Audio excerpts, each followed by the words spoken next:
All right. Screw it. We're live. Awesome. Welcome to the show. I am Domtomato. I'm Jarran Zen. How you going? Hey, mate. Hey. Who are you? Who's this blonde guy down the bottom?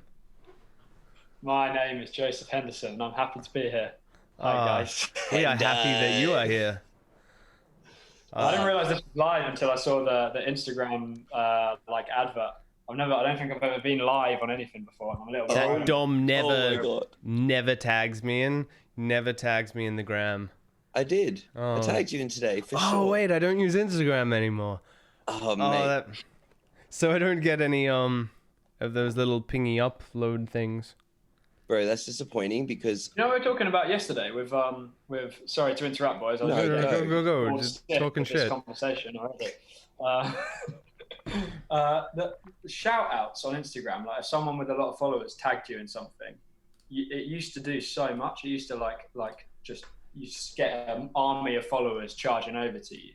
Tim, I think Tim was talking about you actually, Dom. He was saying like when you had probably 20k followers or something, you just like mentioned him in a story and he got like, you know, just suddenly boosted. Now it seems to count for nothing. Well, yeah, I remember Jason tagged me in a post in Singapore 2015, I believe. And overnight I got 3,000 followers. And I was like, what the fuck? Yeah. You know what I mean? Yeah. Yeah, and now I'll tag Kadori every day and he gets like 50. I'm like, oh, sorry. Yeah, it's crazy. He's sick, by the way, Kadori. I haven't met him, but I've just been watching his stuff, obviously, because he got one follower through from your your taggings.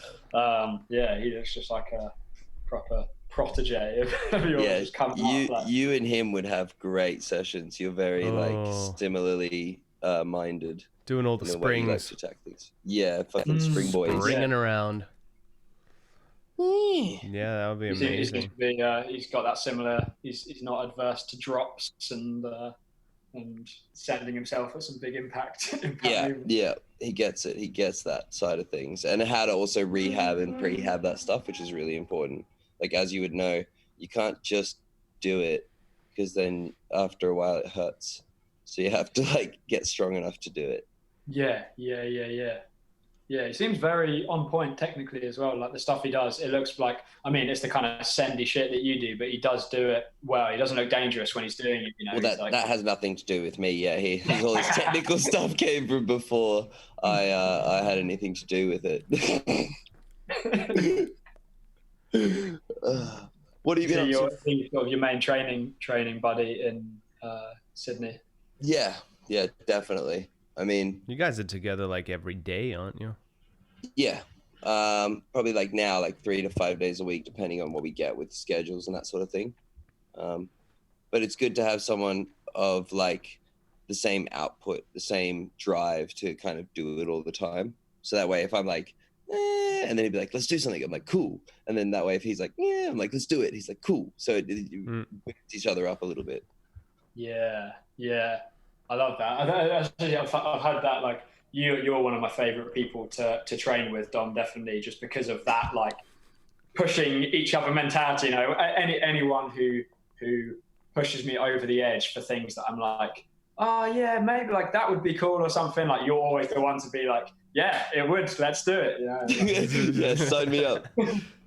Yeah, I definitely, I'm on the encouragement side of, like, yeah, try it. Like, you know, it'll work. Like, why wouldn't it work?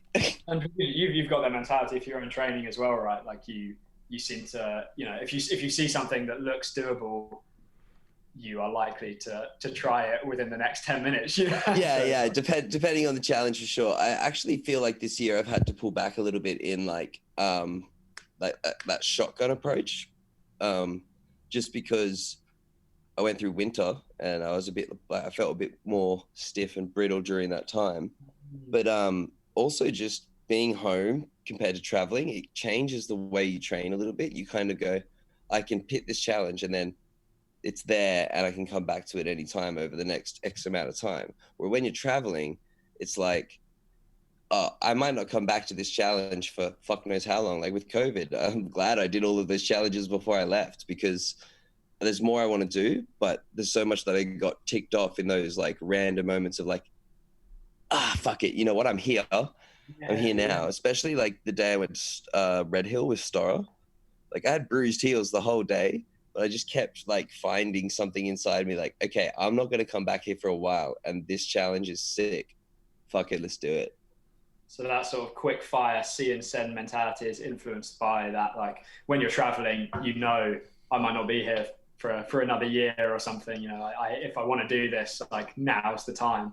For sure. When you're home, like, you know, I could come back to this tomorrow. I could like prep some similar stuff in the next week and then come back to it. It puts you in a different gear entirely. Like there's a mindset of like, and I see that with like Benj and Max in their training where they go out and they scout these locations and they like really do their like breakdowns a lot more than conceivably Kadori and I do. We like get to spots of like rock and roll. Yeah, right. Yeah, Max and Benj, they have a really like quite unique process. It seems like they'll really they'll have days where they're just scouting, you know, and they might not do anything, but they'll have found something that goes on a note in their phone, a screenshot on Google Maps, and it's like, we're coming back here. There's something to be done here. And even something that I learned from them was the assessment. So it's like, you could say doing nothing, but a more accurate term was to do like doing your theory. I think you go and you find the jump, you look at the logistics, then you have a mental preparation to go for and something to goal for in your head, which therefore gives you the pretense to like, so I got a massive running pre that Kadori and I want to do, down running pre, like maybe like it's 18 of my foot, 20 of his feet, 8 foot down is the minimum target. And then you can go like 10 foot down, 12 foot down as well. But it's like, because now I have that in my mind, I'll be going out this week looking for downwards running pre's to get the timer and get the send going. And you can do like the actual theory and practical work behind it. So when you go for it, it's like 10 times safer. But when you're traveling, the pathways in your mind, like just like nailing in that like downwards running pre, like taking the impact, the timing in the air, all those little bits of data you're collecting and going to add. Exactly. Be sure that when you send that big one, it's like a successful, safe attempt. Yeah, which is something I think I've definitely like taken on from like the caves and from other people's training as well, is like more like I look at funnily enough, I look at like you guys, like you, Ed and Tim, and how like practically you tend to train, like the way you kind of, there's like less so you than the other two, but there's like a more of a disciplined side to the movement of like, okay, I go out, I have these things I want to hit, I drill these tricks and I do these fundamentals in this session per week. And it's like a timeline or a regimented schedule in a way, which I think really amplifies skill. Yeah, I feel like I'm not really sure what I am, but I think definitely Ed and Tim, like they're some of the two of the people I think of as just the top like athletes, and I really stress like athletes in the sport. Like they really, really like treat themselves as athletes. You know, they're on, you know, regimented strength training routines, schedules and routines. And they push themselves in their training, in their parkour training as well, in a way that's really like, it seems like a new wave almost of like, God, these guys are athletes. These aren't just like, you know, whatever we like. I feel like I do more of just like chucking myself around a bit and playing. Like these guys are like, they're serious, you know.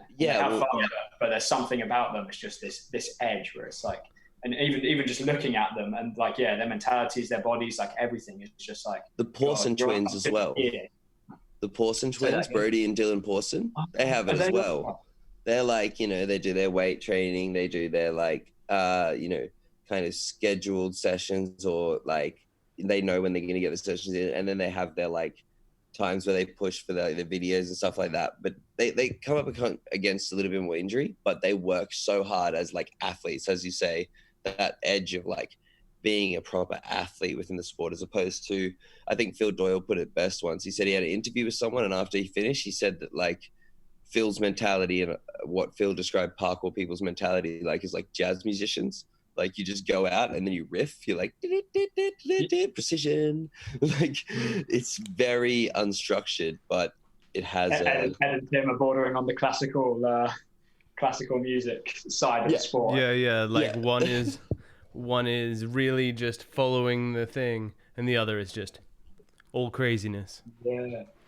Joe, what's your approach to challenges though? or what do you think your approach to challenges is?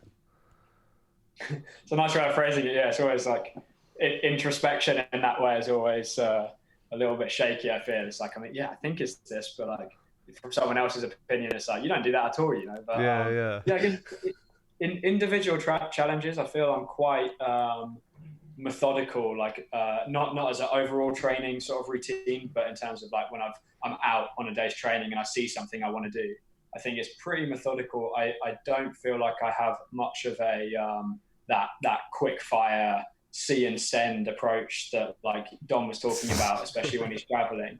I feel like I tend to almost have a checklist that I run through in my mind of preparations that I'll make in terms of making sure everything's safe, and also just getting myself in the headspace to do the movement. So the kind of thing Dom was talking about as well, where he's seen a downwards running pre and now he's looking around and spotting other downwards running pre's. I'll be doing that, you know, not over a week time frame, but in that small, like in the few minutes leading up to doing that challenge, I'll be doing everything I can to make sure I really feel like there's no option for failure for me. I really, I think it's that. I rarely do something. I rarely commit to something, especially something that's on the border of difficulty for me, that's really pushing, that I'm scared of. I rarely do something that I feel like there's any option for failure. I sort of take it, and maybe I'm guilty of like over prepping sometimes, but I really feel like I take it to a point with my preps that I am certain. Yeah, it's just done. That can go wrong. You know, I'm like, I've done these similar jumps here. I've even prepped some like bounces. I know that even if I fail it, I'm going to be fine too. All this kind of thing, and then man, I get so annoyed at you. I've convinced myself into it. And I do it. I'm like, Joseph, hurry up! Jesus Christ, we need 45 minutes. Stop pretending. But I mean, I think I've got that process quicker and quicker as well. So I'm not the person who is, you know, generally, maybe some challenges, but generally I'm not the person who's taking forever to commit to something. I think I've got to a level where I'm pretty comfortable with what I know I can do. So that point where I feel like failure isn't an option can come pretty quickly, but I just make sure that I have got there before I do something. Yeah, well, I think everyone has that. There's like certain jumps where you take longer to do. Like I am guilty of that too. Everyone has like certain jumps that it's just like you take the longest time to mentally prepare and commit to. That's normal, but it's like doing that on every jump.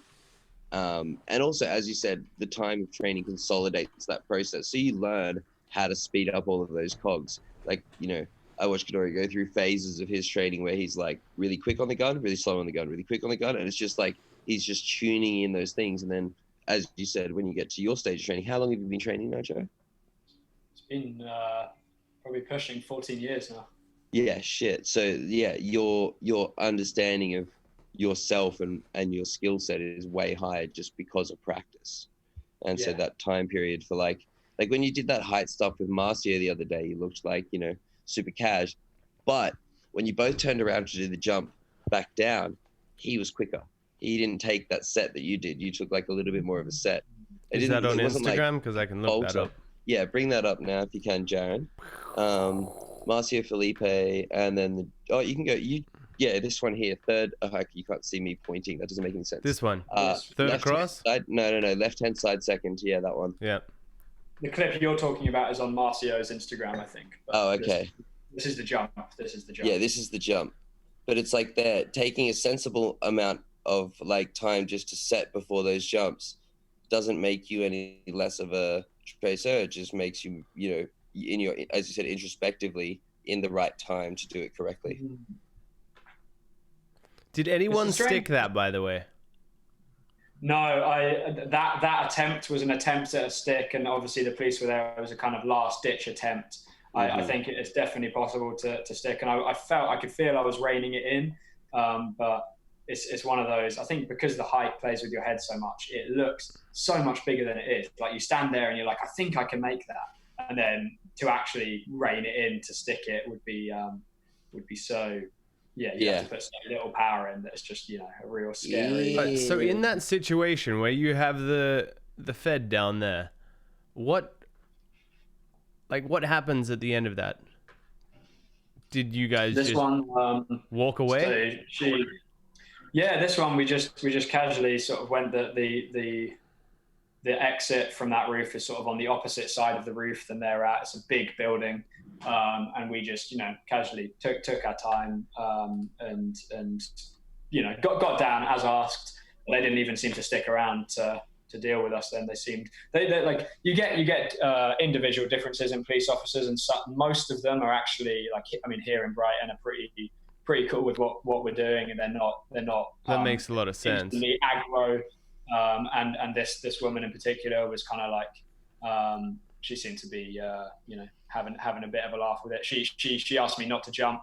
And I said, I'm really sorry. Like, it's the only way down. There's no way down on that building I was on. Mm-hmm. And she was just like, oh, I can't watch. And just looked away. And then I had my boy down at the bottom, and he was like, he knows what he's doing. Don't worry. And she was sort of joking around with him. And I think they sort of trusted that we would leave, and they left. That's what I think, because they have a knowledge of what like parkour is, and especially because Star has done such like legwork to show the type of characters that parkour people are, like, asked to leave. Okay, we leave. Like, sorry. That sort of like general respect for the authority figures has kind of radiated. So especially in Brighton, where it's so popular, and they've probably dealt with people on rooftops now 1,000 times or over the last 10 years, 14 years of your training. How many times have you been pulled up? There was one summer in particular. I think it was summer of 2014, something like that, I want to say. And it was, I feel me and sort of Callum and Sasha, that group, it was the height of we'd almost just discovered roof missions, and or not just discovered them, we just discovered things like crane climbs. And we were doing a lot. It was really the height of our just finding climbs, just like urban exploration. Get high. Just get up as high as you can and look over the city like, whoa. Exactly. And for that summer period, a period of about 3 months, it was a multiple daily thing, just getting our details taken by the police. It got real. Like, it was on national news and everything, like just these group of guys just doing this wild shit, or what to them seemed wild. And that was like the police started to get pretty annoyed by the end of that summer, when it was like, we knew all of them personally at that point. The police force, and it was like, guys, like, we can't keep doing this. Like, we've got criminals to catch, Like, you don't have to be here. Like, we're not hurting them. Would you say like your still main training partner is Jai Battery? He hates when I say Jai. Did you like that? Jai, did that on purpose. Well, I was going to ask. I was thinking about saying Jai the whole sentence. Sorry, Jay. I just couldn't. Yeah, I was about to give that a shout out, but it's also, did you guys bleach your hair at the same time? Yeah, we did actually. Yeah, it was premeditated on Jay's part. He decided he wanted to go for the bleach look, and it's a friend of ours, Sylvie, who's been modding our bodies in a lot of ways recently. We've got tattoos from her. We've got going off the rails, kids. And we're having a moment over here in Brighton, the alleged moment. But yeah, and she said, like, do you want to bleach yours too? And I was like, yeah, we'll go. I think it's a great move. It's definitely like talking point for sure. Icebreaker. Yeah, I was actually thinking, we can't interact with a live audience now, can we? Yeah. With the questions, for sure. Because I was actually thinking, I'm actually thinking about shaving my head today. I was thinking about shaving it and then bleaching it and dyeing it pink. Bit of a... like Pink the artist. All right, so the question for the audience is, should Hendo go pink? Well, also, should I shave it? I'm talking about buzz cut, and then pink. Frank Ocean sort of vibe. What about like pink leopard print? You just get the dye in with like a piece of celery, and you just put that around your head. Anything like that, to be fair, we could go patterns, textures. Do you have any piercings? I apologize for this mess, by the way. I realised what I did is I pushed all of the mess from one side of my kitchen to the other, because I thought I was going to be like that. And then realised that I was kind of silhouetted, so then moved it here, and now the truth has been revealed and all this dishes and shit. You know, it's great. I couldn't tell from my perspective, so you've just like ratted yourself out. Yeah. And it's, I'm sorry, it's pig-side here. If you look over here, there's like, you know, use condom. If you look over here, there's like hair from my brush. Like, sorry, bro, I couldn't see that. Nice, like that section of the kitchen, that was going to be my frame. It's like, oh yeah, what a lovely kitchen. I just shoved it on. It's the best way to clean, just out of sight, out of mind. We've got pink and long, no eat a mushroom. Of course, don't dye pink, not pink, not pink. Dye it orange. Keep the bleach look. Dye it gray. So what I'm hearing is pink, bro. Yeah, I'm thinking pink. Really loud, like clear and pink. Ooh. Pink it is, ladies and gentlemen. Oh, do you have any piercings? That's what I was asking. Yeah, do you have any piercings? Ear piercing. Okay, so when you get the pink buzz cut, please get like a Indian chief, like long. I don't know if that's the right terminology, but you know what I mean, like a long piece of like with a feather on the bottom or something. So then it's like the pink buzz. Dream catcher. Yeah, dream catcher. Yeah. Or for speed comps, as in the comments, someone said it will make you faster. But why not get racing stripes? So just 2 pink racing stripes down your head. Yes. Need for speed shaved into the side. Shit, this person's done this before. I can see they've got a talent for. My hair does really like when I'm training, it can like just flop in front of me and I cannot see shit. And I've always wondered why you opt for hair out. I'm like, what the hell, bro? Yeah, recently I've started tying it up a little bit, but like I don't know. Sometimes you just don't think, and then you're already mid thing. And, No, before I go training, I'm like, what's gonna get in the way of me training? And then I like. In that clip you were talking about with Marcy on the roof cap, I think part of the pause even is you see me even for the GoPro as well, because the GoPro's in my mouth and I go like making sure we've not just got a hairy GoPro angle. You do get some occasional like blonde tips in the shot. It's so great. It's like floop, floop. That would just kill me. I'm just like, if anything flies in front of my face, I get so distracted. Yeah, you can. Yes, you can sort of deal with it somehow. Well, I mean, I guess that's because you're very good, right? If you're not very good, then when stuff happens, it's like, you see how much I fail with my hair out of my face. Imagine I had my hair in my face, man. It'd be a totally different. You need every advantage you can get. You have your hair up most of the time, though, yeah. Me? These days, no. For me or for Dom? For Dom. Always. Yeah, you're not like swanning around being like, look, I'm the Lion King. Yeah. It's because I look like the paddle. Oh my God, can you Google the paddle pop lion? And bring it oh shit! So we can show people how much I look like the paddle pop lion. You should have nightmares. There's this one episode of the telly where there's a lion in it. I used to have like some serious recurring. So there's this kid's cartoon character in Australia. We were growing up. Yeah, but they made it 3D. Stupid. Go the old one. Where is it? Look, Chad Krieger looks like the paddle pop lion too. Then does that mean that you then look like Chad Krieger?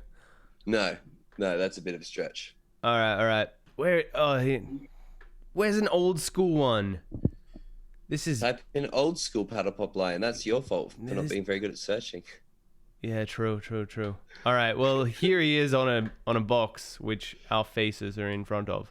Yep, there you go. Paddle lion. I do see the resemblance between you and this part of the line. So it can't be done. The hair must go up. Whoa, hair down. I like the hair down there. You look Messiah-ish. New word. Well, that's the other thing too, right? Heat. So in Australia, it's really hot all the time. So I would just like, every time my hair's out, it's like sticking to my face because I'm all sweaty and shit. And it's like the back of my neck's getting real flustered. Very true. Yeah, that is such a thing. Like hair, anything in your face when you're hot is just worse, isn't it? Oh, did you guys have a heat wave over in England, like 26 degrees for more than 2 days? Yes. Yeah. That is the heat wave for us. But yeah, it has been mad. English standard, it's been very, very hot, which I'm all about. I like a bit of sun when I'm training. Yeah, the only problem is that you can't go outside. When did lockdown stop? Even though it's starting back up again. Yeah, lockdown stopped a couple of months ago, I think. Yeah, right. So like middle of summer. Yeah, time. My perception of time, I feel, has just been totally warped by lockdown and stuff. Like, so I'm not sure what month things happened, but I feel like it was maybe 2 months-ish ago that the lockdown stopped, and we were all sort of had our first training session all together again. And yeah, it's nice. When is it starting again? Because that's the word on the street. I didn't know it was actually, but I wouldn't be surprised. I know there's been a 6-person limit just announced, Set. so we're not allowed to be out in groups of more than 6. Yeah, right.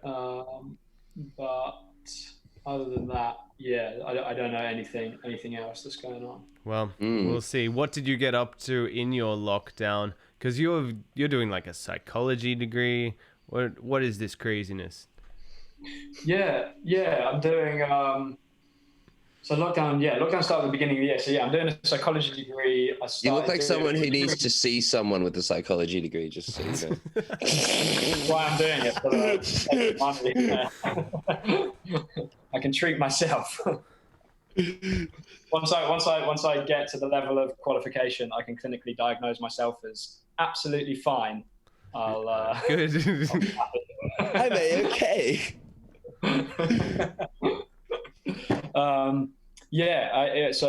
I also sort of took lockdown as an opportunity to start doing my own like YouTube stuff. Started doing my own sort of lockdown like weekly training vlogs, which I've more or less kept up. And yeah, I actually like as much of a global crisis it was for me personally. Lockdown was pretty good. It was like a nice time for refocusing and learning, just learning things about time management. And like it's interesting how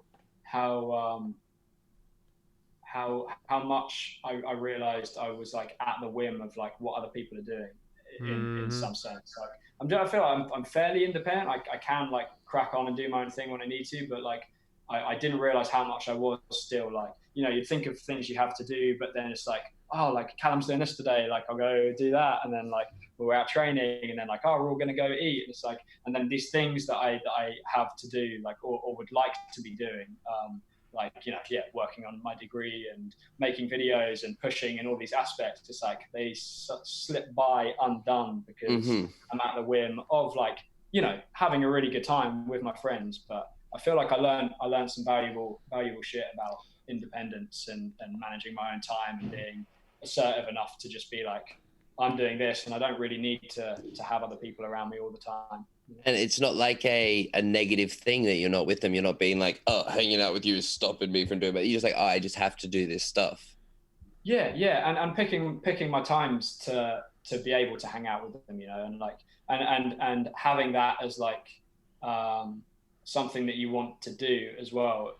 It's a motivation for managing time well enough that you're not having to say like, oh, I can't come out today, guys, I've got all this work to do. It's like, maybe if I'd got up earlier the last like month and been doing that work in the mornings, then I'd be able to like come and have a really good time with my friends, So it's that like, just learning time management, I think. Yeah, it's funny because in the, maybe not in so much the time management sense, but in the independence lesson, like I didn't learn it from COVID, I learned it from Endus, which is pretty much the same entity. Both worldly impactful figures, But yeah, he had this like kind of, if he decided to be at the whim of the group, then he was completely like devoted to that. So there's no I whatsoever. So if he decided like I'll just stay until they stay. If they stay till 10:30 at night, he stays till 10:30 at night, doesn't care. But then if he needed to do something in like a totally non-malicious way or non-rude way, he would just be like, hey, I'm just gonna, like, if we slept in and he wanted to go training at 9 a.m, he would just leave. You know what I mean? He would just go and do his thing and get what Endus needed to get done. And that was so like refreshing to me to see this like lack of dependency on like what the larger group was doing. And I really took that message, and also like getting frustrated with what the larger group is doing. So, when you don't get your way and you're like, I just did all this group, like effort to help the group, and then the group's like shitting on me. But it's like, they're not, because you're at the whim of the group. You chose to do all those things to try and help the group. If it didn't pan out, it didn't pan out. Yeah. And so like, that was a really valuable thing that I think I learned from Enders. And it's similar to the time management, but in the different lesson of the whim of other people. Yeah, definitely. It's something me and Sasha have been talking about a lot recently. Is we've been calling it the Marcus Gustafsson trait. I think similarly for what Enders is to you, Marcus sort of shone that example for us, and it is that I think in psychological terms it would be something like a low agreeableness, like so assertiveness, the ability to be just independent and not be you can Marcus, for example, we were watching his behavior at this is going to sound so weird if he's listening to this, like we were watching Marcus very closely, observing Matera at the last Art of Motion in Italy. And he was someone like, he's a fun guy to be around, and he's always like, he's not someone who when in the group is like you get a weird feeling from or anything like that. Like if he's with you, then it's like it's a really good time. But he's always on his own thing. He's always like we like me and the story guys, we're kind of like drifting around, like, oh, what should we do now? Like all bumping into each other, like a pack of cats, just like none of us in any direction. Occasionally fighting. We'll all know we're hungry, and it will take us like 2 hours to get anywhere because we're just like, where should we go? And then you just see Marcus like walking past like with his girlfriend, like, hey guys, what's up? And I'm like, oh, you're right, Marcus. Like, do you want to come with us? And he's like, oh, I'm going to get pizza here. Like, he knows he wants to get pizza and he knows where he wants to get it, and he's going there. And we'll just be like, oh yeah, we'll come with you. And like, he's fine for us to come with him. He's not an antisocial person, but he's just driven, and he's got this. Yeah, it's something like this independent assertiveness. Like, I know what I'm doing, and I'm happy for anyone to come along with me, but I'm always going to have that goal, and I'm always going to be moving towards it. I'm not just going to be drifting around. It's like a leadership quality, I guess, because those are the people that end up leading the pack, because while the pack is drifting, this guy's like, I'm going to go here because that's what I want to do. And then you've got this pack of cats like, all right, we'll come. Yeah. Social assertiveness is, I think, a good terminology to kind of phrase that. Is like, in a situation, being able to take charge when it's necessary, but also being able to be flexible and, go with that pack when you don't need to be in charge. Yeah, exactly. Yeah, I guess being like courageous enough to have your own opinion and express it, like even just in the smallest examples of like, where do we want to go and eat? Like I feel like there's this weird thing that you notice in so many people, like, and I notice in myself, where you're like, oh, I don't really know, and then like you see like, wait, I actually do like know that I want to, like there is an opinion somewhere in me, but it's like some like people pleasing part of me is just like, oh, I don't mind. You're like, you want? No, you're deferring to the group think. You're like, let's not make waves. We'll just do what you guys want to do. And if everyone does that, then you're screwed. If everyone does it, you're screwed. As you said, cats just go. It's almost like cells. I feel like it's like cells, and they're like drifting. Like you're one amoeba. Is that the right terminology? Yeah. And then all the little cells inside, or you're a cell, and all the little amoeba inside, and you're just kind of drifting in the same way, but you're going. Yeah, exactly. And I feel like, what me and Sasha have been talking about is like trying to actively change our behavior and develop more of that Marcus Gustafsson trait, and because it seems like such a positive thing. Like the people who do have that seem to, for one, just like be doing really well. They seem super kind of like, they seem to be successful and kind of happy in what they're doing. And also just like they're people that you respect. They're people who you immediately get a sense of just respect for. Sure. And I guess it is that you see them as being. Jason has it too. Jason Paul. Jason, definitely. Yeah, Jason's a name that's come up in these conversations too.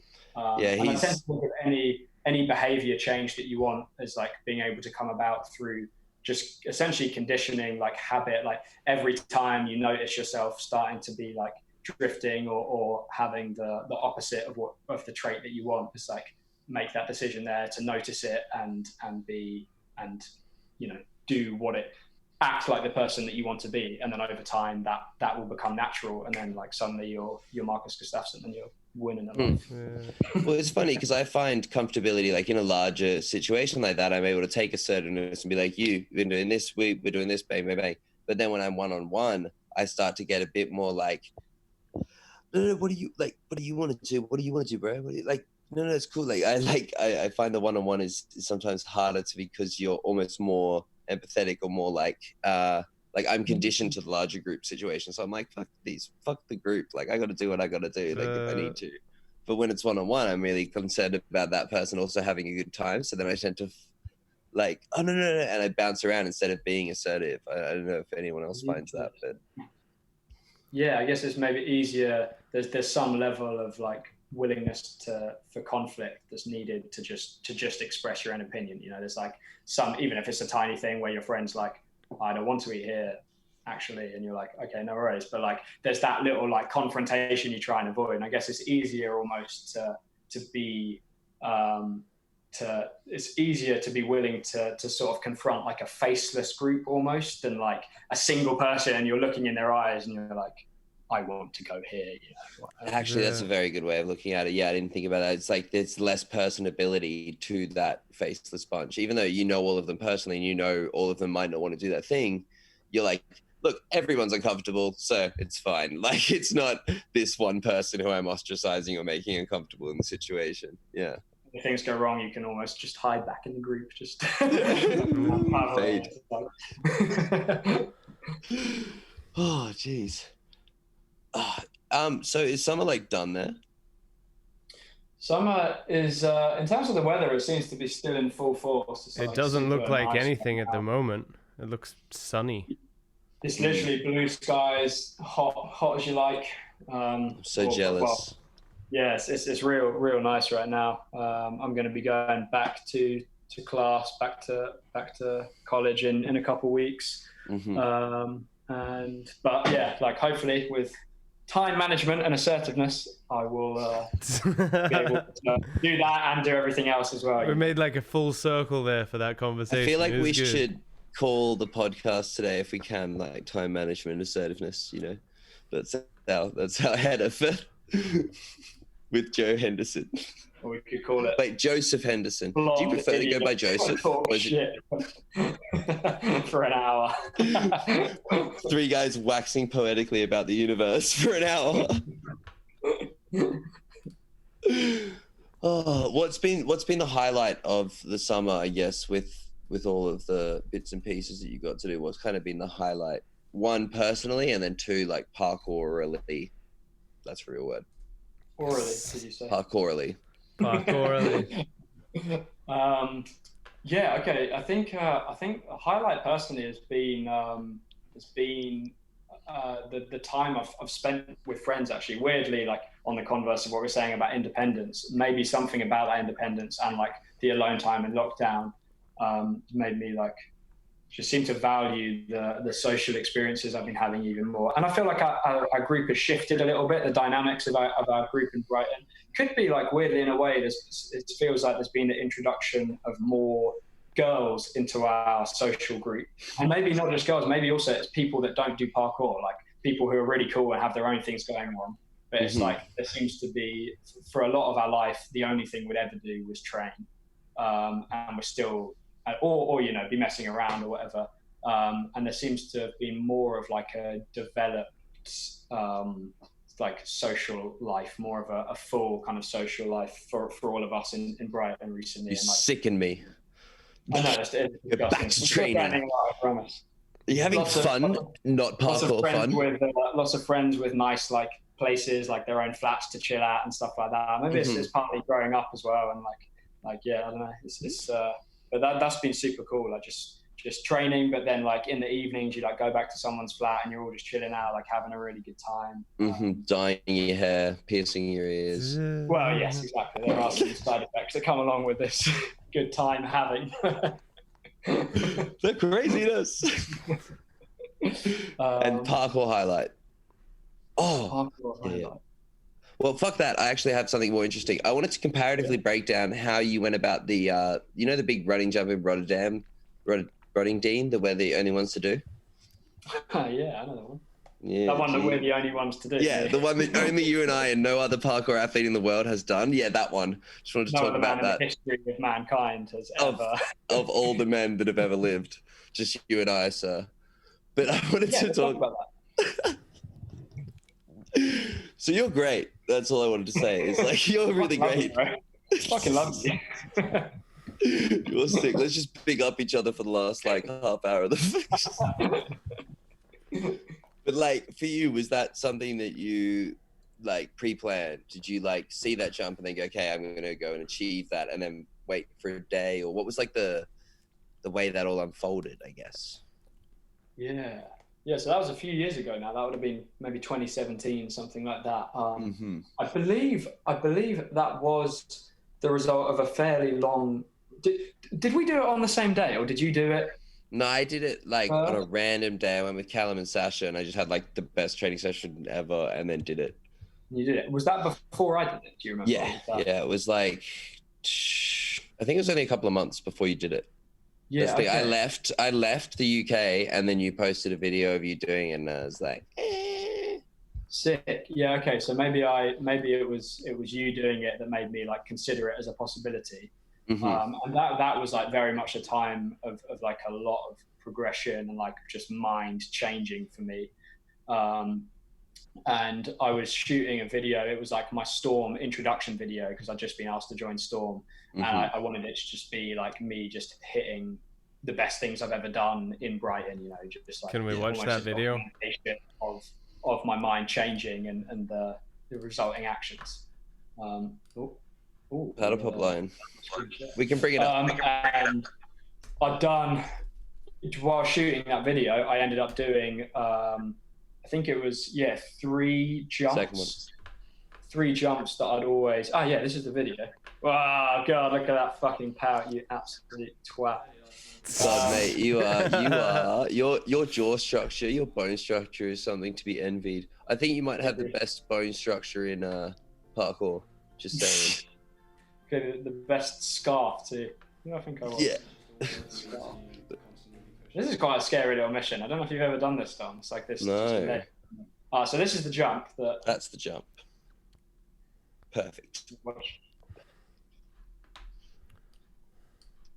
There we go.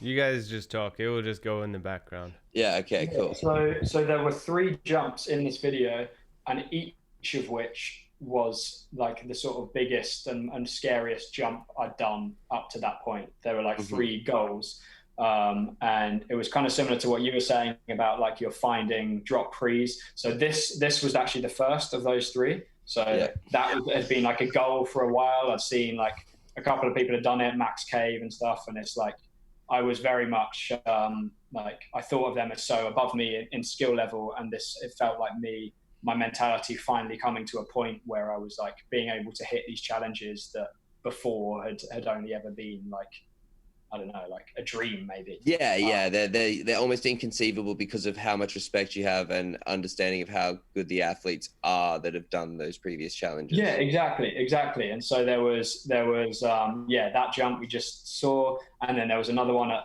Meeting Place, a spot in Brighton. It was like a big sort of like similar, downwards one. That was the second one we saw, right? If you go back to the start of the video, Jarran, I think it's the second jump we see after the running precision.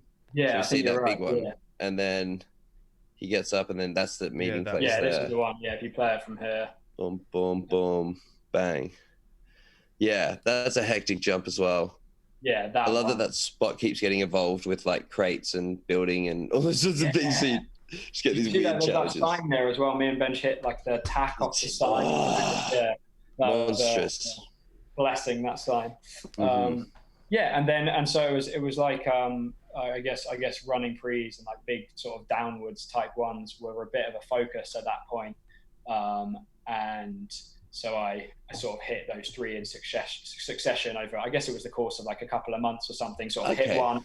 And each success was like that bit of confidence boost and that data collection as well. Like I've learned something about myself from this one, and then like the next one. And then eventually, it came to the sort of final piece of the puzzle, which was just this insane looking jump that you've done. So stupid. It's like, it's a really like crazy looking one. Like, how long between doing the second jump to the curvy wall and the, like, not meeting place, but the jump at the Rottingdean spot on that left-hand side, and then the actual running jump was there for you? I can't remember. I can't remember how. It was probably maybe a month, or maybe it was a couple of weeks. Okay, but not the same day. No, it wasn't the same day. Yeah, there was some time. It could have even been a few days. I don't remember at all. Yeah, like, but it just it wasn't.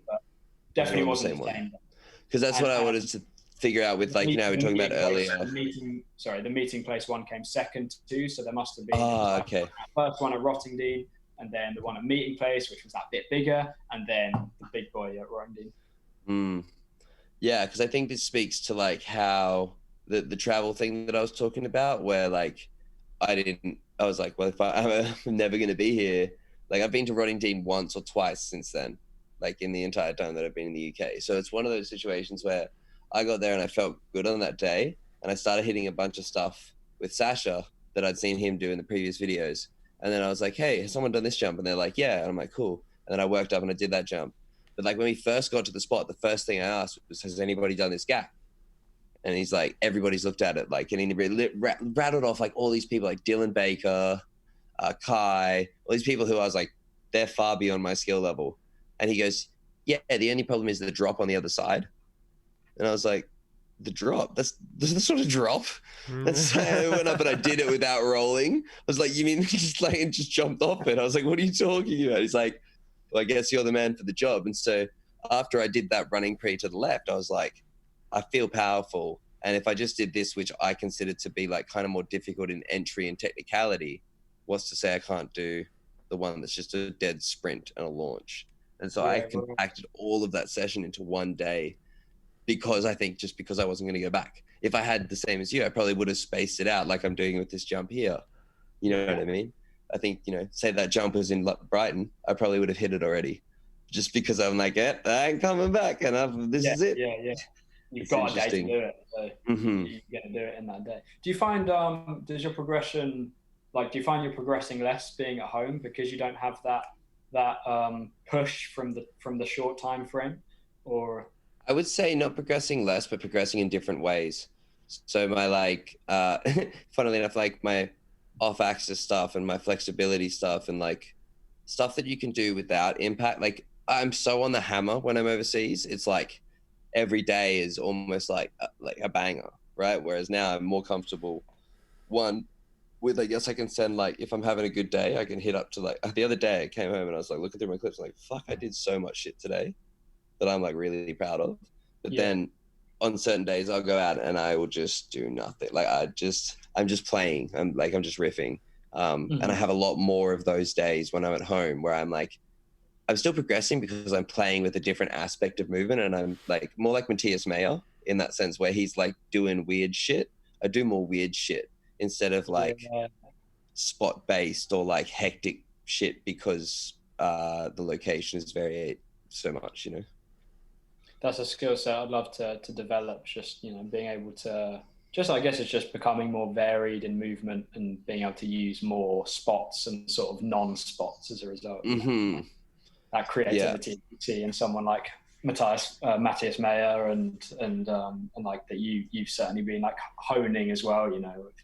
I think it takes quite a lot of work before you start to feel accomplished or proud of those things, because you're used to such like huge impactful gratification moments.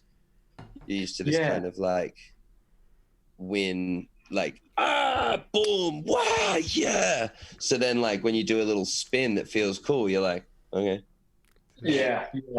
But there is real enjoyment to be had in like, like I see Ed doing this the most, where he just goes to the gym and he does like the tricks he can do in a safe environment and just does them so that they feel nice, and everything's like, you know what I mean? It seems like he just goes through like a checklist, like a round off full, round off double full, round off double full the other side, round off swing through double cork, like, and just does the fundamentals. And I found a lot more enjoyment in that stuff. But I feel like that's because I'm home and I have like patterning. Actually, interestingly enough, I've been like patterning my training month by month while I'm home. So I do like week on really intense, and you can see it on my feed. I do like week really intense, week kind of chill, week really intense, week chill. That's how I do the everydayness as well. So how I'm keeping like because as you get older, it's harder to keep fucking like Kadori's fucking youthful stamina makes me so jealous. I was going to ask if you're still training every day. Yes, but with more rehab and stuff like that. And then like, if I have to, I take a day off, you know what I mean? Because I'm not overseas. So I'm like, fuck it. If I can't train, I can't train. You know what I mean? I'm not going to bother. Yeah.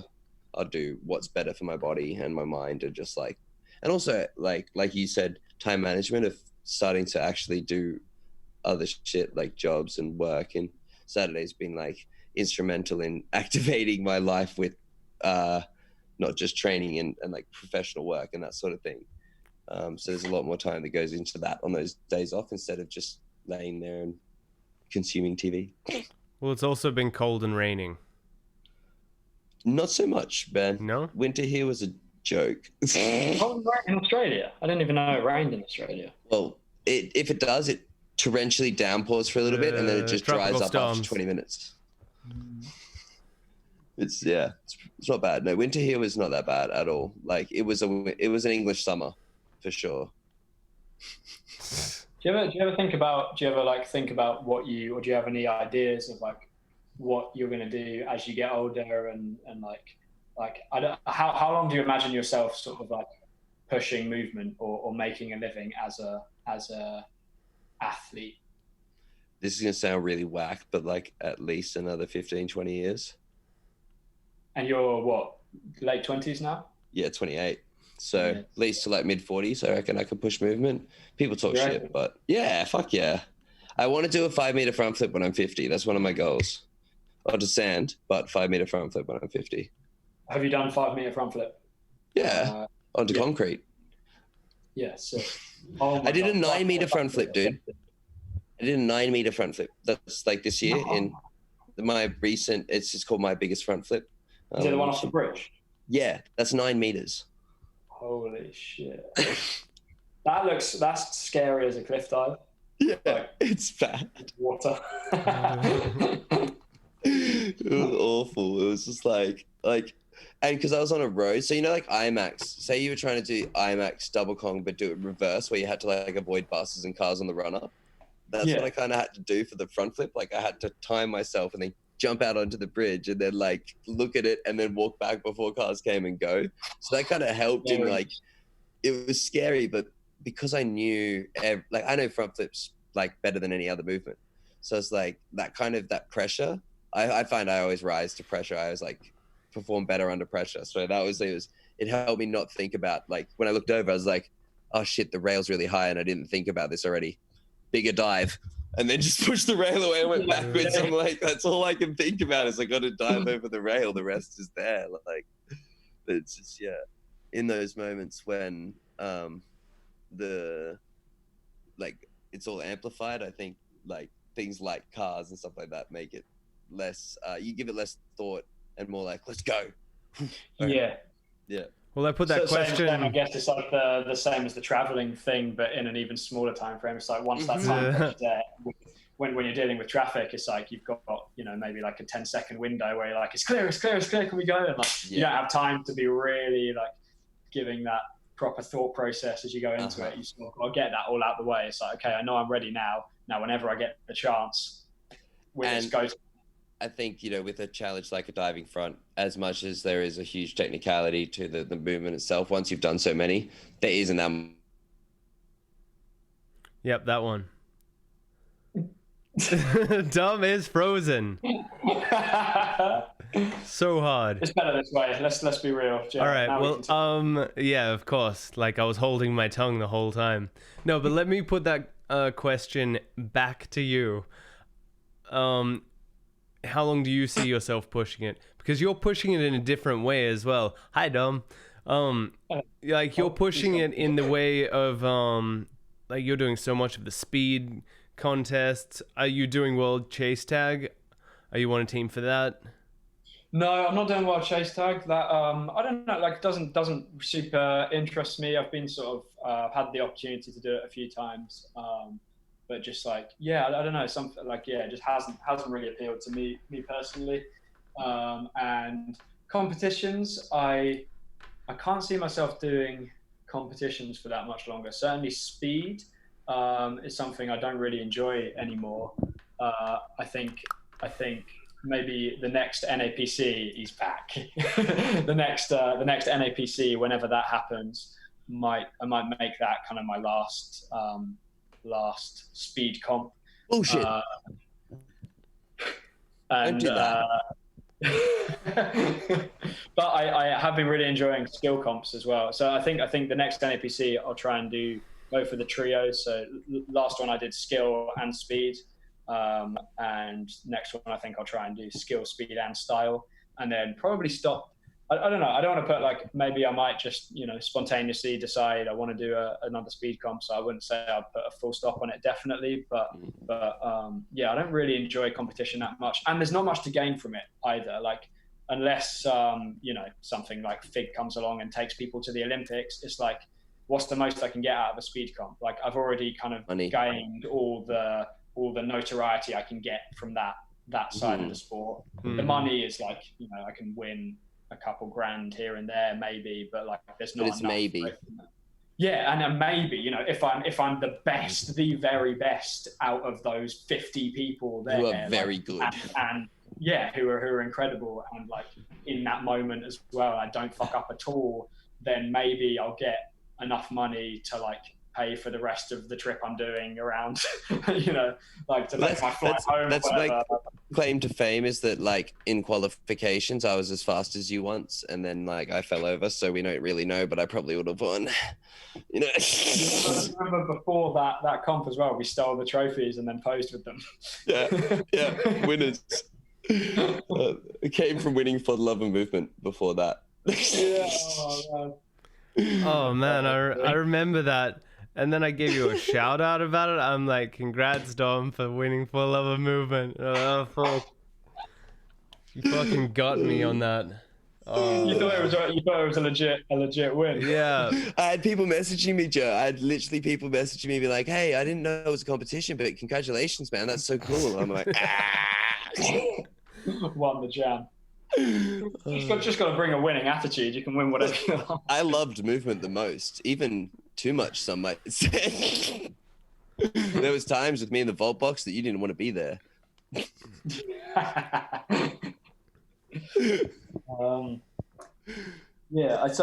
think competition, like, I don't know, we'll see with that. Skill comps I absolutely love. They're just so much fun, so I'll keep doing them. But in terms of just general parkour, I can see myself like pushing for a while with psychology now. I think I'm seeing quite a potential path for the future in psychology. I'm only just finished the first year of my degree, but I'm sort of looking at the idea of going on into research, doing like a PhD and maybe clinical as well.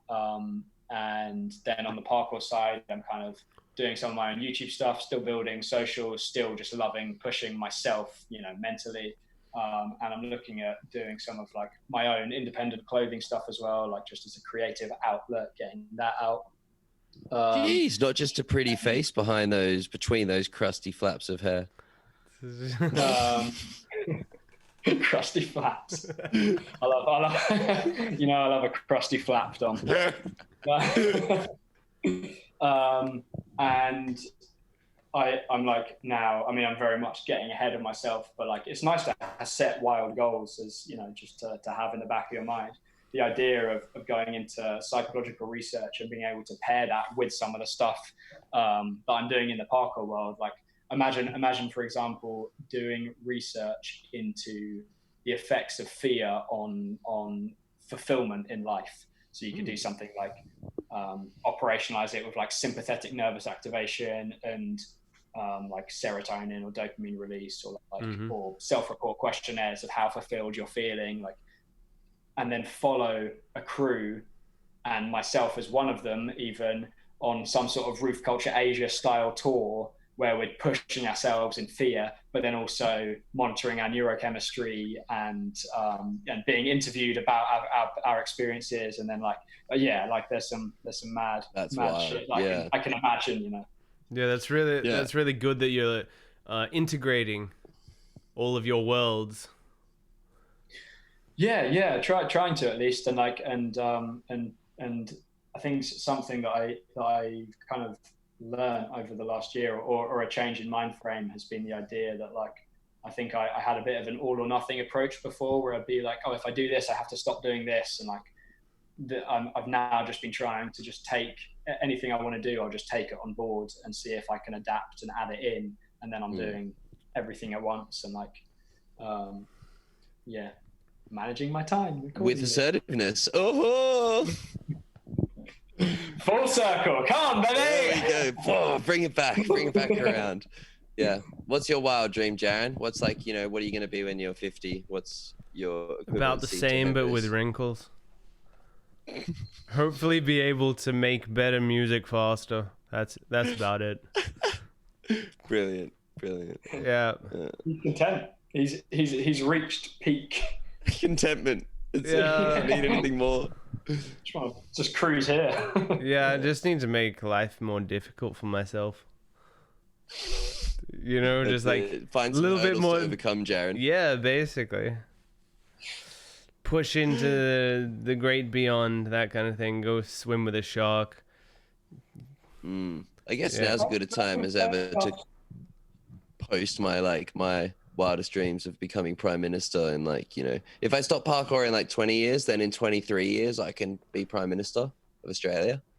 So yeah, get on board. Looks incredible. I could see you being involved. Have you seen that video of the guy? He's like talking about, like, I'm not sure, maybe gay marriage or something like that, and he's like, people are inclined to their sexual proclivities as far as I'm concerned. Let there be 1,000 blossoms bloom, but I'm not spending another minute on it, because every month 6 people are torn apart by a crocodile.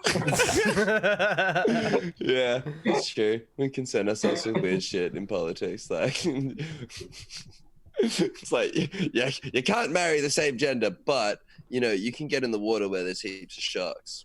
No, we got some people watching from the shore. You'll find. Fuck's going on, Australia? There's that one as well where I think it is the current prime minister, and he's like doing an interview or something, and then the guy's just like, "Can you stay off the lawn, please?" Yeah. No, he's announcing. He's announcing home renovations, like this home renovation incentive scheme, and basically all of the press are on this guy's lawn, and he's just like, "Yeah, that's my property. Can you get off my lawn?" Classic. Yeah. Bet you his name's Gary. Who? Yeah, I get you. Gaza. Have we got any questions from the audience, Jarran? We have a few. Forget to, like, ask people to ask questions, but do that. Joseph, can you say standard lit fam in a thick British accent, please? What are the words? Standard lit fam. Standard lit fam. Or do you want posh British? Standard lit fam, isn't it? Standard lit fam. Dude, I think this chat actually... English accent. Doing it for me. This chat only lets me go up so far. And kids are going wild on it this time today. Well, Henderson is really popular. Yeah. He's like the people's champion. So they said, are they reading the chat, ? No, we weren't. Sprechen Sie Deutsch? Ein bisschen. Ich bin kein Baum, ich bin ein Ent. I picked the perfect time to get a little Instagram story of this. Das ist super geil. Ja, Oberaffen Titten geil. Ja. Is it because the questions are in German? Is that what's going on? The guy asked, does Yeah. sprechen Sie Deutsch? So we sprechen Sie all the Deutsch we could. Ja, Junge.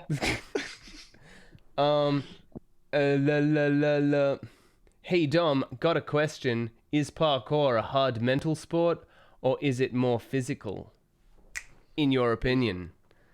You don't get the question. Sorry, Joe. It's only Dom. Shut up, Henderson. This is my I'd say I like to say it's 60% mental, 40% physical, but that's because I'm like better at the mental side than I am at the physical, so I just weigh it that way. Like, yeah, that's how it is, because that's how I do it. But you should probably do like 90% physical, 10% mental, and then slowly progress. Like one day do 89% physical, 11% mental, and then slowly tip that scale until you're on the other side. So you got 90% mental, 10% physical, because you're so good at the physical.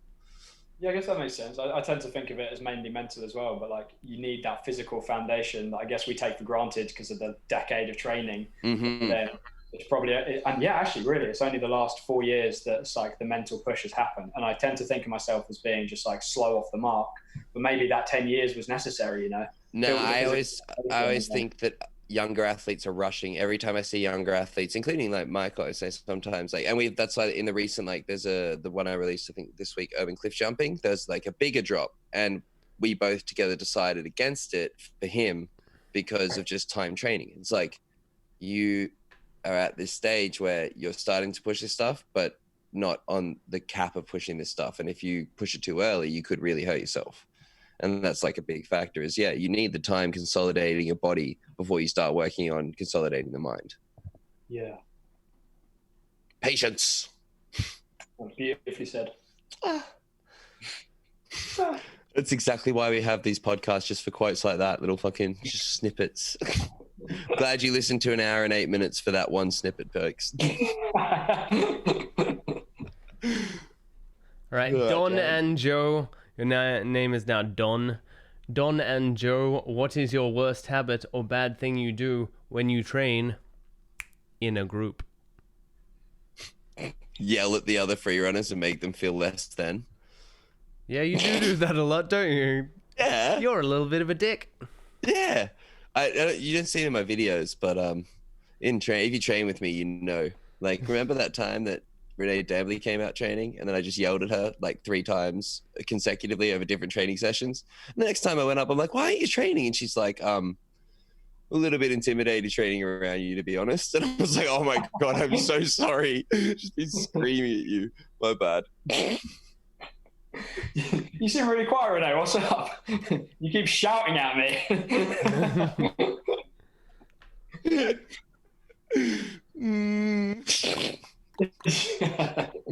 What about you? Bad habit. I feel like I can go both ways. I can definitely get like overexcited in a group and start shouting and sort of forgetting myself, being very unmindful, and then like suddenly I'm like, God, am I being really annoying right now? But I think that usually leads to at least like laughs and good training sessions. I think the one thing that can happen when I'm in a group occasionally is I sort of shut down a little bit. I'm like less willing to push myself for some reason. I feel quite like I'm quite solitary in the way I do things in my process and stuff. And sometimes if there's a big group, like I don't tend to be a fan of like jam settings that much. I don't feel like that's the time. I like being around people, but I don't feel like that's the time for me to push my training. So many people say that. Yeah, I don't know if it's like an ego thing, like I'm scared of just being judged or some shit, or what. I love it. I prefer training on my own, and if I'm in a big group, then I can sometimes like not do stuff that I would otherwise do. Do you find that, or do you thrive in it? I thrive. The more people, the more I shine. The more I'm willing to do. I think that's just like my natural like showman from growing up and like being a performance person. But yeah, like how much harder do I go at For the Love of Movement than I do it like, that's not a good comparative. But no, like I always South go hard at big jams. South Bank, you, as soon as there is this big crowd of just like mouth breathers being like, yeah, do a flip. And like, you and Jay just doing that like what side flip pre to the yellow rail staircase. Oh, It's like that one. Jesus. You guys are just like sending it that hard. Like, because for me, I don't care if I fall over in front of people, especially if I'm doing something that I think is mad, because then it's like, so what? I was trying something you'd never try, so I don't care if I fell over in front of you. Like, if I was doing like a fucking 2-foot precision and I slipped and fell on a rail because I suck, maybe I'd be embarrassed. But like, if I'm trying to like a flip rail pre over a gap at like South Bank, I don't care if I stack it hard in front of thousands of people, hundreds of people, whatever. That doesn't affect me. Like, just means you get up and do it again, or ow, I hurt myself. Like, it's the same as normal training. Yeah, I think I find myself thinking about other people, like thinking about their like what they think of me, or like or like a competitive mindset, thinking like, oh, I want to do this like before he does, such or, and such, or, yeah. Or just thinking like, oh, like I want to, you know, like I'm looking at a challenge and I'm like, oh, I want to do it like because there's eyes on me or something, and like and then I sort of like I catch myself thinking things like that, and I'm like, oh, like, I don't want to be thinking that, and then I'm like, all right, I'll just back down, like I'm not gonna do this challenge because I feel like my mind's in the wrong place or something like that. So it's not always the case. Sometimes I can thrive in a group setting and just like bounce off everyone else's energy. Like there's not much better than like being in a group all attacking the same challenge, like when you get a queue coming round and like everyone's getting closer, like that's super fun. I think like that's where an intimate amount of people, like, you know, 3 to 8 people works really well, because you guys can huddle in on something where it doesn't feel like there's too many eyes on you, or the pressure's not so much because everyone you have this personalized relationship with, or they're all doing the same thing, so it's way less raw or like exposed to your training. Yeah, and you know each other so well, like you'd be happy like being vulnerable around each other in any other way. You know, you can have like deep conversations and introspective conversations with each other, and like, you know, you're friends. It's the sort of like jam setting, like lots of strangers or people that I don't know too well around, that I think can sometimes affect me negatively. Like, There's a random tangent, but do you think like because people have seen you being fucking sick on the internet, then there's this expectation for you to be fucking sick when they hang out with you? Like you're like, if I train, I have to train good because this is what they see when they see me. They see this sort of stuff, so I have to hit this standard. Do you find that apparent at all?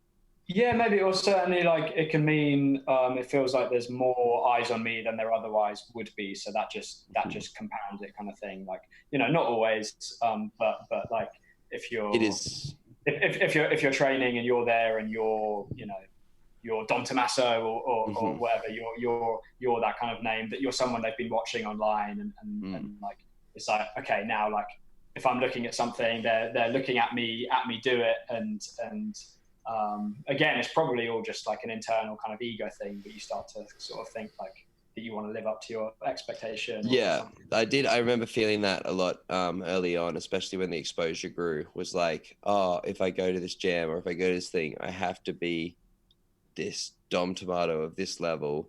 The people expect it, you know what I mean? But then I don't know, weirdly like agree with that. And I'm like, look, if you want to see me be good, you can see me be good everywhere. I post all my shit, so if I want to hang out with my friends at this jam and just chill, then I'm going to do that. And I became a lot more like able to socialize at jams instead of trying so hard. Yeah, and that's like, you just got to ignore that part of your mind, right? Like you just go, like, that's done. Like I'm just going to do what I want, training. There aren't people here, and you know, have a good time. Now I'm like, doesn't matter could be someone who doesn't even train. If I'm hanging out with a group of people or a bunch of people who've been training for a really long time, I'm still gonna do the same shit. Like I should be. If I fall over, I fall over. If I do good shit, I do good shit. Just depends how I feel. That's the way to be. All right. There's one really good question, which is, it's just worded poorly. But do you need time to consolidate the body before you consolidate the mime, which I guess was supposed to be mind, but as in Marcel. Sorry, Joseph and I are both stuck in a box, man. I want to help, but I got it. I went to prep a cart full out of the suicide wall run, and just on a prep, I was just like, I'll just test out my cartwheel, just put it straight on like the sharpest stone going. Oh, man. It looks like a tear. It looks like a swing tear. Yeah, it just like sliced a layer of skin off, kind of thing. It is what it is. I think I can answer this one. You have to have a certain amount of foundation before you start pushing the other stuff. Like, Dom, you got your foundation from all your ice skating. Like, it's exactly what we said earlier, right? Like this is you need a physical foundation, and some mentality comes with that, but yeah, you need some level of physicality to be able to push yourself mentally in a way that isn't reckless. You know, like for me, I feel like I had 10 years of training that was like not that much mental pushing, but gave me a physical foundation that then for the most recent 4 years, I've kind of been able to build on with a lot of mental development and a lot of doing shit that really scares me. But with the caveat that I think there's some level of like mental struggle needed at every level of your training, and you really even will struggle, I think, to progress physically at some points if you're not also pushing yourself mentally, especially with a technique based thing. Like you need some level of courage to try a new technique, you know, because it might go wrong, and to push your max power level, like so. But I think we're also thinking about mental in kind of like strict constraints. Mental is also discipline. Mental is also like resilience. Mental is also like all these other factors other than just fear that we always seem to talk about as the mental side of parkour. But it's like just the ability to try something 50 times and fail at it, to then get that one success. That takes a mental strength. That takes this kind of battle mentally to stay on task, to believe in yourself after coming up against multiple encounters where you're not making it. It's you know, there's all sorts of mental aspects, like you said, that go with every level. And they might not just be like, I'm up high and I'm scared of a building, but like, yeah, fortitude in pursuit of a challenge, or you can't get a move and it becomes the thing that you obsess over. That's like a mental thing. There is like this, and also, you know, when you can't get shit, you can't get a move, and then that like weighs on your mind really heavily.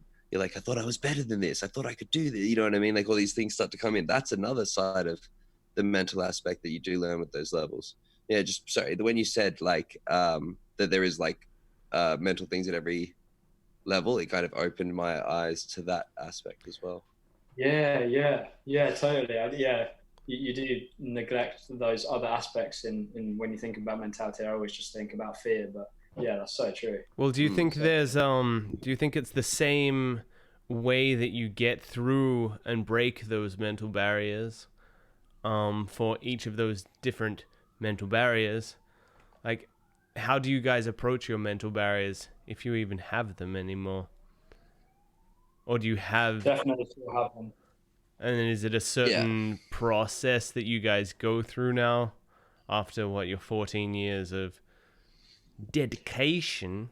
I think new ones arise. Like, I don't know about you, Hendo, but I also sometimes have this whole like almost like existential crisis where I'm like, am I like what am I doing? Am I able to keep doing this? Or like, what can I do? I don't even understand what I can and can't do sometimes. I'm like, yeah, wait, because I'm sore, I don't think I could do this front flip, but I know if I was like good, like if I was healthy in this moment, I could do a front flip like that. It's like weird. You get these like warped perceptions of your ability and your skill level because you've been doing it for so long. They're like different mental battles. And like also like drive, right? Because like as I said, I have like less training sessions where I'm on the hammer, but then I'm like asking myself, I'm like, shit, am I slowing down? Am I becoming less than? Am I stopping to progress? But it's none of those things. They're just different battles because of different years of training. So it's hard to say how you attack them, because usually with parkour, I find you conquer that and then you're like content with that. Like, I know how I feel with upside down. I know how I feel with height. I know how I feel with pushing myself through these like turmoil parts of training. But then like, yeah, you get thrown curveballs all the time, especially with like injury as well. Yeah, that's true. Yeah. I feel like for generally for fear for fear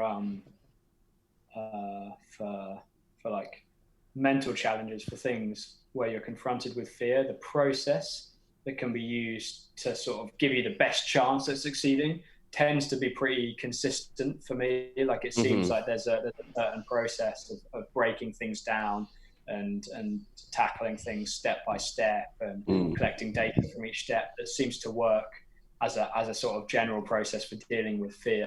And that's like I spent a lot of time thinking about that kind of thing when I was planning my Strong Minds like workshop tour that I did in America, like breaking down like what actually is it I do when I'm scared, you know. But certainly, like while that process stays largely the same, I'm constantly learning and I'm constantly being presented with new mental barriers. And I mean, I don't think I'd be happy if I wasn't. I feel like the most fulfillment that I get in life is when I'm in the process of tackling some mental barrier, whether it's parkour or not. But like, I mean, I feel like that's why we train, right? It's because there's something so great about the feeling of looking at a jump that's terrifying and then just starting the process and chipping away. Like, chipping away, conquer that thing. Like, and I learn something new from everyone. It feels, you know, like I gain some level, some bit of self knowledge that from each challenge that allows me to better conquer the next one. For sure. Like you said, like when it's that linear sense of like me attacking fear, that's like broken down. Like for me, it's almost like I've touched on that so much that I don't even consider it like a process anymore subconsciously. I'm like, yeah, this is how like, you know, I just do switch on. I don't even, like, I know I can externally say, like, I speak to myself, say I can do it, do deep breaths, count 3, 2, 1, which helps activate like that moment.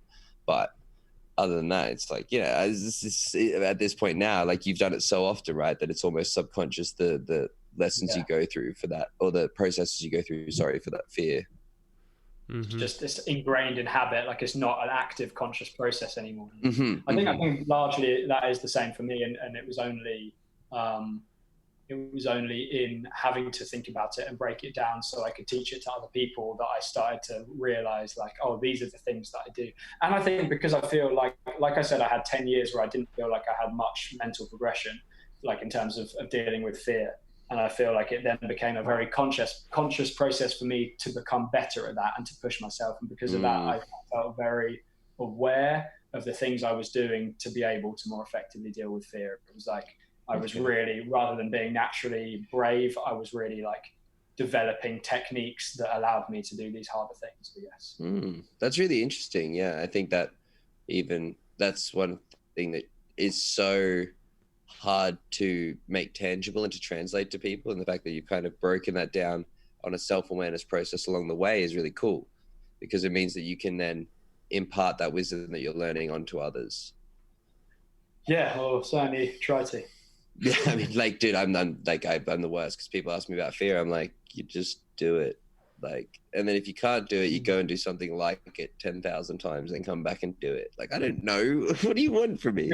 You'd be surprised how that even doesn't occur to people in the moment of trying something. The idea of just like going away and then trying something similar a bunch of times, like people can get caught up and on the specifics, right? Yeah, or caught up in just tunnel visioning this one challenge, and they're terrified of it, and they're standing on the takeoff of a jump, like, oh, I can't do it, and they just keep running up and stopping, and it's like, I mean, why? Like, nothing's going to change if you're not changing anything. You're just going to keep running the ball and stopping. So go away and try something similar, collect some data, build some confidence, and I'm not talking about like days or weeks. Like I'm saying, like, you could do it at the spot. Try this jump here a few times, like feeling good with that, sweet. Now, like, go back to the takeoff. How does it look now? Probably better. Well, that's probably actually the best way to describe how I do the wharf challenges. So, like the jumps to the pole and all that shit. There's like a precision that's almost that far, or like almost the same dimensions, like just next to it. So I just go and do that like 20 times, and I'm like, I'm sticking it 19 out of 20 times. Cool, let's do it to the pole. And that's not over the water. No, it's just it's literally this, like, ankle height to knee height off the floor, the two walls. So it's really like, just as you said, even not days and weeks, but going and doing a similar thing right Well, next that's where to you were where you're going to do prepping the all challenge. your stuff, yeah? Yeah. Yeah, Webster like pre, 360 pre, all of it was done with that tech. Like go and do it on the concrete to the right that's like at ankle height, and then just take it over water straight away. yeah, you were doing this swing gainer to that? Swing gainer, same way. Yeah. Backflip as well, no? Uh-huh. Just the backflip pre. Yeah, so there's one part where it doesn't have like a wall, but it has a lip like cut out for a little slant, and you can do the shorter. It's like all the ones have like almost like the wharf, so you can be like, here's the shorter one where I have to land in the certain bricks, but there's no margin of error. If I do land in the bricks, I just I just overshoot it and I'm safe. And then there's one where it's the two walls, and that's like the pole variation and distance there. So it's like you can do different setups right next to the spot, and then just walk over and be like, yes, okay, I'm ready. Yeah, and I say, and without that setup, you would maybe never have even considered those jumps, those like flip threes as a possibility, because like, I mean, seeing them on Instagram, like you look at them and you're like, how does someone even think to try that? But you've got that, you've broken it down and you've taken it to that place where you can do something very similar, but without that consequence. And it's like, oh, this actually worked. Maybe I'll do it a few more times. Dude, the running 360 pre was that. Like we were joking about it, and then I did some preps, and I kept sticking it. And Greg's like, "Shut up, man! If you stick this, I'm gonna be so mad at you because you haven't been practicing these at all." Yeah, I think like I always like. I think people would be so surprised with what they can actually do if they just take those first steps, like break it down and start taking the steps like that. That was a joke, and then it's like, I mean, let's try it here. Oh, it works. Like, let's try it here. Like, it works. And then suddenly you're doing that thing that was an absolute joke to begin with, and it's like, next thing you know, you're on the beam after having done it, and you're like, what the hell just happened?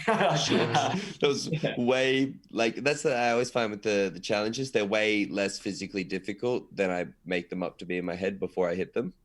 Especially over water, you kind of, because of all the parameters, like, it's just so hard. And then you do it and you're like, oh, it's just a front flip precision. Or, oh, it's just a gain of precision. Like, it's just the same thing that I've done over there, or over, like 100 times at other places, but here. Yeah.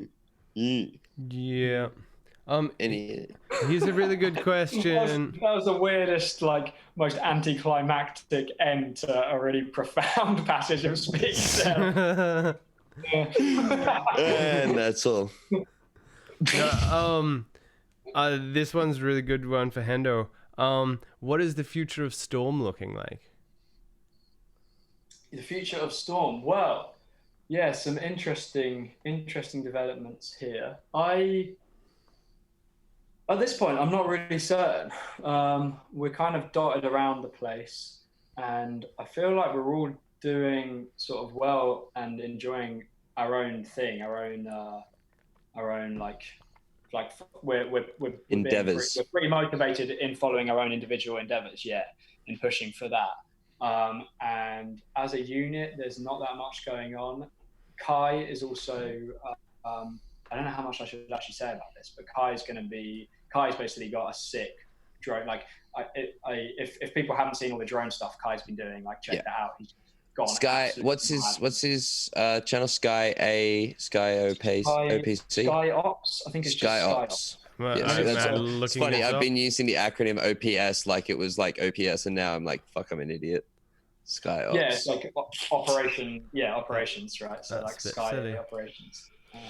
If you can pull that, like, he's just been doing some It's incredible. I was actually showing like an FPV pilot from Australia his stuff the other day. Like, dude, look at this guy.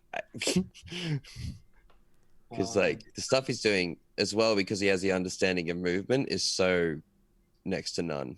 Yeah, like, and it's just absolutely, like, Kai's one of those people where he starts like he gets into something and he just absolutely commits to it, like, just nerds out on this skill set, and like, you know, he was just starting and suddenly he's just a master of this skill because he. Well, yeah, I remember in 2014 he was beginning racing drones, and like he flew a drone where I was like in the goggles, and it was like, yeah, I just like I'm enjoying flying them and getting into them, and then it's like picked up, and now it's like shit, they can't even shoot in movies, man. This shot blew my mind. Yeah, and now he's like, it's just some of the most impressive shit I've ever seen. Like Kai's capturing. Oh, yeah, what? yeah. It's so hard Like to do. unbiased that it is Kai, just the fact of like the. So are these racing drones? What? What is that? What is that? And then it goes. It's so hard to. I played around he has like a simulator that he was practicing a lot with at the beginning. So it's like, because for one thing, he's doing this all with goggles, so he's seeing first person what the drone is seeing. Got like virtual reality goggles on, and he's flying this thing, and it's so hard. There's no like on a normal cinematic drone, if you let go of the controller, it's just hovering there. With this one, if you let go, it's falling, so you're constantly changing the engine to even have it in the sky, and then you can like flip it around and do all sorts. It goes like 100 miles an hour, so he's controlling this thing. Like I tried the simulator, you guys, I was crashing within seconds every time. He's flying it, and he's managing to set up like mad cinematic shots, following base jumpers around. Yeah, this shot like freaked me out, because I was like, oh, this is a beautiful shot of a fan, and then he's just like, hey, boom. I was like, Oh, what? Just the speed that thing can go is crazy. Look, GoPro UK is like, what the fuck is this? Oh, GoPro commented on it. Good stuff. Yeah, and he sort of like, he really put a lot of like a lot on the line. Like I think he put a lot of money into getting drone kit, because he was just so passionate about it, enjoying it, and felt like this could be something that could be monetizable, I guess. And he just went, fuck it, put a lot of money into getting the kit for himself. And it's just paid off, and he's just started getting loads of work coming in, and he's just now going to be moving out to Dubai for the foreseeable future. I don't know if that's probably an announcement that I shouldn't swipe be left. Swipe left. It said swipe left for on the post. Well, I clicked it has the left. BTS. Sorry. Yeah, I want to see the BTS of this. Yeah, okay. Yeah. But that's ridiculous. Like. So it's got the covers around the propellers so that it's super safe, because that's what it said in the thing. Is it's like, this allowed us to safely use this super close to the performers without putting them in danger. So I was like, oh, I want to see that. Yeah, that's his kind of that's his slow setup that has the bumpers. So he'll use that sometimes, and other times he wants the fast one and it doesn't have bumpers, and it's like more like you don't want to get hit by that, but he'll do he'll tend to be less close to you. He'll be doing that for like zooming in at 100 miles an hour and then coming around you, and then if he's getting close to you, he'll use the little slow one with the bumpers. And okay, that's cool. Yeah, he's got it all devised. What a calculated individual. No way, though. This is like, because this isn't just someone with a DJI just being like, this is like pioneering shit. Yeah. Mm-hmm. But yeah, in terms of Storm, honestly, I feel like, I mean, this is something like that we all need to talk about. Tim and Ed are down at the moment. Like we're hanging out a lot. I feel like there could be really more value in us sort of doing our own individual things and not operating so much as a group. I feel like I certainly feel like I thrive as an individual. Like when I don't have to have anyone else to like ask, shall we do this, blah blah. Like when I can just be on my own track, I seem to do well like that, and I feel like the others do too. Like I mean, Tim and Ed are so driven and just powerhouses. Like I feel like maybe there's been talkings of things like plans with Storm, but I feel like it could be a case of kind of ultimately like Storm as a unit kind of fading away and us doing more of our own individual things. Following our own endeavors and creative pursuits. This is one thing that I think there's been a big shift in, even the fact that the teams necessarily don't have to be what they originally were. Teams can be a group of individuals coming together to make something great as well. It's like, think about if, every so often for a holiday or for fun, you guys got together in that time, decided to create something. It's like, it's still there. And I think a lot of people would be disappointed. Yeah, and I think it's not Storm, but yeah, we're still going to be doing stuff together. I mean, like, and I'm making my own videos on my YouTube channel, and like Ed and Tim are frequently in them because we're hanging out and training, and like we might like I might be like, Kai, let's do a creative project like with make some sick FPV drone parkour video, and like that could go on my channel or whatever instead. But I do feel like there's some like the Storm channel is so old, and there's so much like it's got such a high subscriber rate that so much of it's kind of dead because it's from 10 years ago when Storm was initially viral. That I almost feel like it's harder to grow that than it is to just grow my own. It's almost like resuscitating, right? It's almost like resuscitating as opposed to making a baby. Exactly. Yes, it's harder. Yeah, that's it. It's harder to resuscitate a dead person than nurture a baby into to fuck a live one.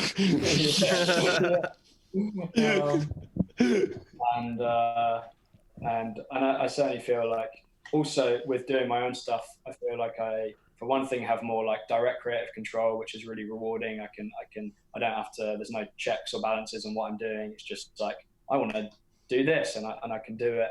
And any feedback I get from it, any like, if the video I make is getting nice comments and like views, whatever, it feels more meaningful to me than it does. Like whenever I put something on Storm, there's always the feeling that like I'm just riding on the back of like I get you. That wasn't me, and it's like maybe like a Storm video will get 10k views, and my current channel with like 1,000 subscribers will get 1,000 views. But somehow those 1,000 views kind of like feel more rewarding, feel more real and meaningful to me than like the more views on the Storm channel. And I get you. Yeah.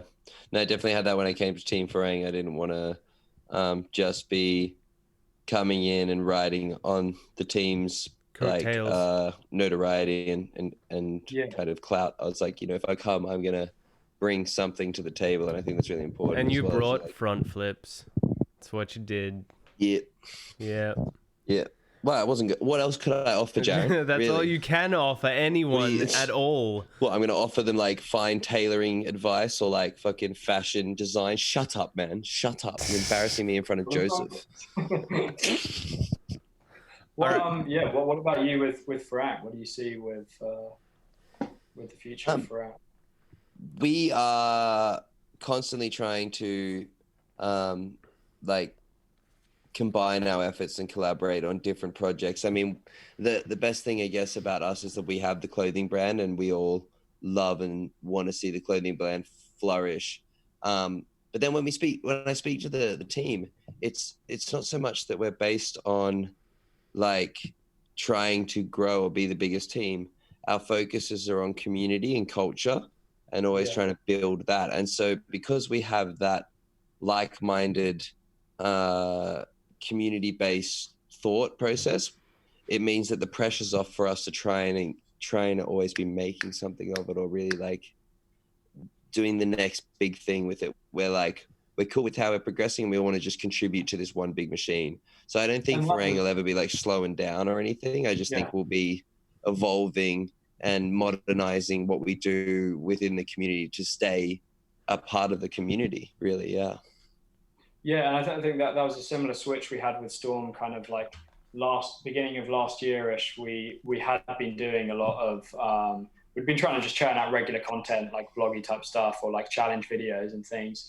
And we kind of like, I don't know, I guess we got tired of it, and we decided to focus rather than on quantity of content, on grinding out that regular content. We decided to make stuff that was more valuable to us, that we felt was more valuable as a piece of art that felt better to put out. Although we've just got a screenshot of